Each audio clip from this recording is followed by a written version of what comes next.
आप देख रहे हैं SY live news. Thane civil अस्पताल में प्लास्टिक सर्जरी से 25 जिंदगियों को मिली नई राह।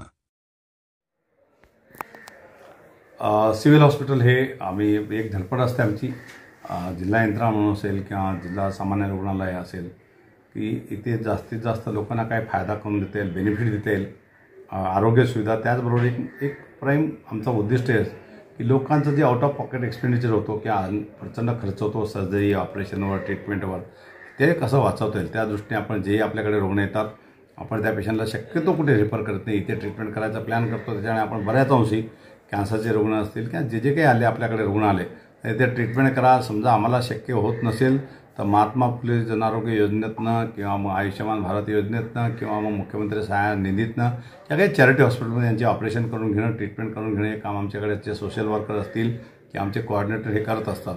पण तो गेल्या 3-4 महिन्यापासून माझ्याकडे एक प्लास्टिक सर्जन पण जॉईन झालेत, त्यामुळे बऱ्याच अंशी प्लास्टिक सर्जरी आम्ही करायला सुरुवात केली। ह्या 3 महिन्यात मला सांगायला खरोखर अभिमान वाटतं की ह्या 3 महिन्यात आम्हाला जवळपास 25 प्लास्टिक सर्जरीच्या केसेस केल्या।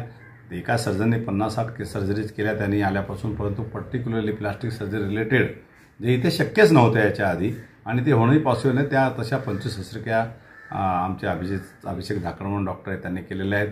आणि पर्टिक्युलर काही उदाहरणं जर द्यायचं असेल तर आमच्याकडे भिवंडी ग्रामीणतनं एक हातच्या बोटे जन्मजात हात आणि पायाची बोटं जोडलेली होती, त्याला ऑपरेशनचा खर्च बऱ्यापैकी येणार होता, ते आम्ही एक ऑपरेशन केलं। त्या गायनोकोमास्टिया नावाचा प्रकार असतो, त्याची एक सर्जरी कमी 3 ते 4 लाख रुपये कधी खर्च येऊ शकतात, ती सर्जरी आम्ही इथे केली। अशी कितीतरी उदाहरणं आहेत। पर्टिक्युलर जे आता स्किन ग्राफ्टिंग असतील किंवा बाकी काही ट्रीटमेंटचे असतील, नॉन लिव्हिंग अल्सर असतील, असे विविध प्रकारचे त्या प्लास्टिक सर्जरीची गरज पडते। प्लास्टिक सर्जरी जे खूप कॉस्टली आहे आणि जे इझिली कोणाकडे अवेलेबल पण नाही, त्या शस्त्रक्रिया आपण करायला सुरुवात केली आहे।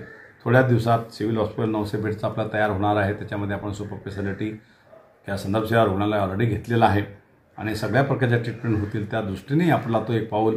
सध्या जरी टेम्पररी हॉस्पिटल आहे, ह्या मेकशिफ्ट हॉस्पिटल आहे, टेम्पररी राहतो आम्ही इकडे, तरी पण रुग्णसेवामध्ये कुठलेही खंडन न पाडता आम्ही ही गोष्ट आतापर्यंत करता आलेलो आहे आणि नक्कीच आम्हाला त्याचाही अभिमान वाटतो आहे, त्याचा खरोखर समाधानी वाटतो की आम्ही हे करत असताना एक सामाजिक काही भान ठेवून आम्ही लोकांना मदत करतो आहे। आणि खरोखर मी अजून आवाहन करेल की काही अडीअडचणी असतील मेडिकल ट्रीटमेंटबद्दल तर कृपया आम्हाला खरं संपर्क करा, आम्ही तुम्हाला नक्कीच मदत करू आणि जास्तीत जास्त लोकांनी याचा खरोखर फायदा घ्यायला पाहिजे, म्हणजे खूप मोठी अपेक्षा आहे आणि ते आव्हान पण लोकांना मी करतो आणि त्याप्रमाणे लोकांनी करायला पण पाहिजे। धन्यवाद।